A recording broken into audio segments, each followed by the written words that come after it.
I was wearing a life jacket and I came to the surface like a cork.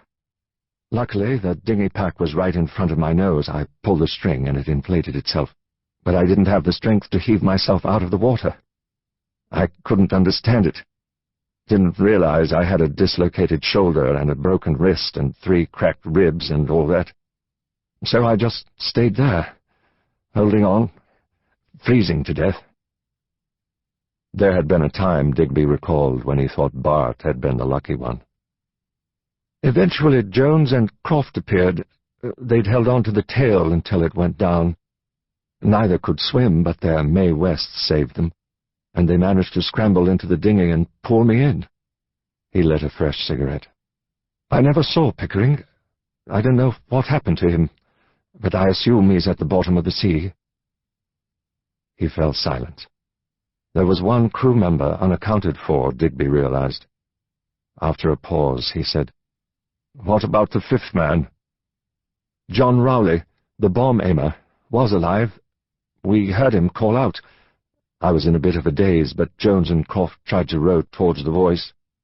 Rowley kept shouting, but his voice became weaker as the cold got to him." Bart's face stiffened. "He started to sound a bit pathetic, calling to God and his mother and that sort of rot.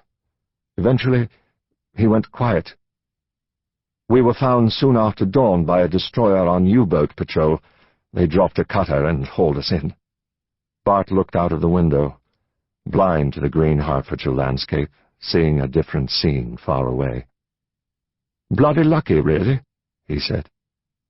They sat in silence for a while. Then Bart said, "Was the raid a success?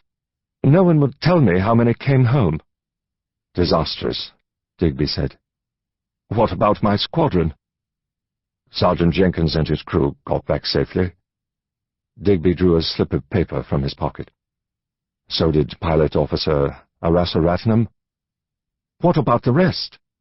Digby just shook his head. "But there were 6 aircraft from my squadron on that raid," Bart protested. "I know. The other 3 were shot down. No apparent survivors." "I'm sorry." Bart's mood changed from despair to anger. "It's not enough to be sorry," he said. "We're being sent out there to die." "I know. For Christ's sake, Digby, you're part of the bloody government. Get the hell out of here and do something about it." "I am doing something," Digby said calmly. "I've been given the task of finding out why this is happening. We lost 50% of the aircraft on that raid." "Bloody treachery at the top, I suspect, or some fool air marshal boasting in his club about tomorrow's raid and a Nazi barman taking notes behind the beer pumps." "That's one possibility." Bart sighed. "I'm sorry, Diggers," he said, using a childhood nickname. "It's not your fault. I'm just blowing my top." "Seriously, have you any idea why so many are being shot down? You've flown more than a dozen missions. What's your hunch?" Bart looked thoughtful. "I wasn't just sounding off about spies. When we get to Germany, they're ready for us. They know we're coming. The whole process takes so much time that we should be able to drop our ordnance and get clear before they catch us. But it isn't happening that way." The Prime Minister was watching The Maltese Falcon. A private cinema had recently been built in the old kitchens of Admiralty House. It had 50 or 60 plush seats and a red velvet curtain, but it was usually used to show film of bombing raids and to screen propaganda pieces before they were shown to the public. But late at night, after all the memoranda had been dictated, the cables sent, the reports annotated, and the minutes initialed, when he was too worried and angry and tense to sleep, Churchill would sit in one of the large VIP seats in the front row with a glass of brandy and lose himself in the latest enchantment from Hollywood. As Digby walked in, Humphrey Bogart was explaining to Mary Astor that when a man's partner is killed, he is supposed to do something about it. The air was thick with cigar smoke. Churchill pointed to a seat. Digby sat down and watched the last few minutes of the movie. As the credits appeared over the statuette of a black falcon, Digby told his boss that the Luftwaffe seemed to have advance notice when Bomber Command was coming. When he had finished, Churchill stared at the screen for a few moments as if he were waiting to find out who had played Brian. There were times when he was charming, with an engaging smile and a twinkle in his blue eyes, but tonight he seemed sunk in gloom. At last he said, "What does the RAF think?" "They blame poor formation flying. In theory, if the bombers fly in close formation, their armament should cover the entire sky, so any enemy fighter that appears should be shot down immediately." "And what do you say to that?" "Rubbish. Formation flying has never worked. Some new factor has entered the equation." "I agree. But what?" "My brother blames spies." "All the spies we've caught have been amateurish. But that's why they were caught, of course. It may be that the competent ones have slipped through the net. Perhaps the Germans have made a technical breakthrough. The Secret Intelligence Service tell me the enemy are far behind us in the development of radar." "Do you trust their judgment?"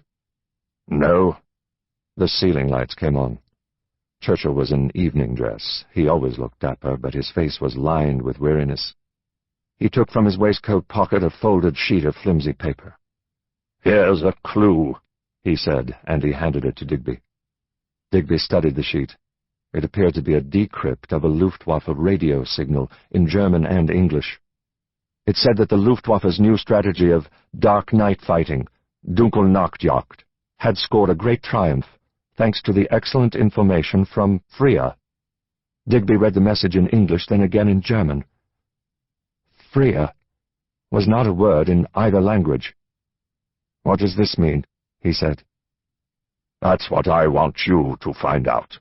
Churchill stood up and shrugged into his jacket. "At this rate, Bomber Command will be finished by Christmas. I need to know who or what Freya is. I'll find out. Do so with the utmost dispatch." On the last day of May 1941, a strange vehicle was seen on the streets of Målunda, a city on the west coast of Denmark.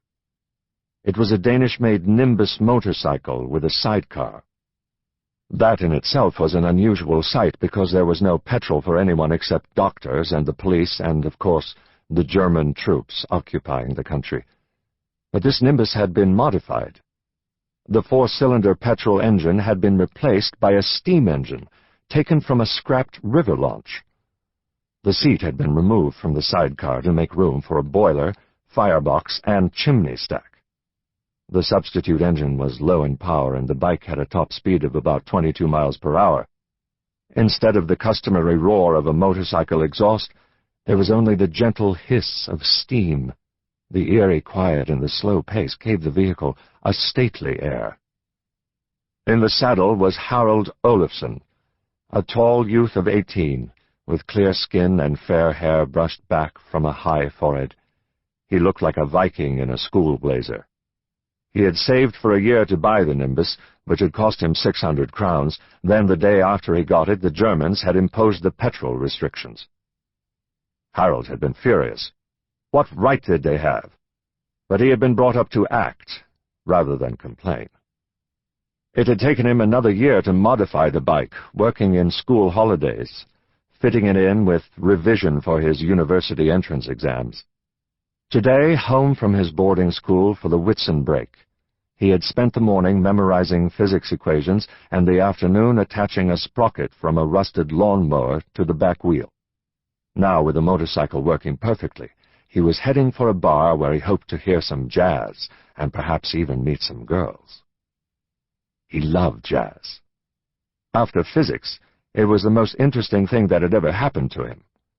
The American musicians were the best, of course, but even their Danish imitators were worth listening to. You could sometimes hear good jazz in Målunda, perhaps because it was an international port visited by sailors from all over the world. But when Harold drove up outside the Club Hot, in the heart of the dockside district, its door was closed and its windows shuttered. He was mystified. It was 8 o'clock on a Saturday evening, and this was one of the most popular spots in town. It should be heaving. As he sat staring at the silent building, a passer-by stopped and looked at his vehicle. "What's that contraption?" A nimbus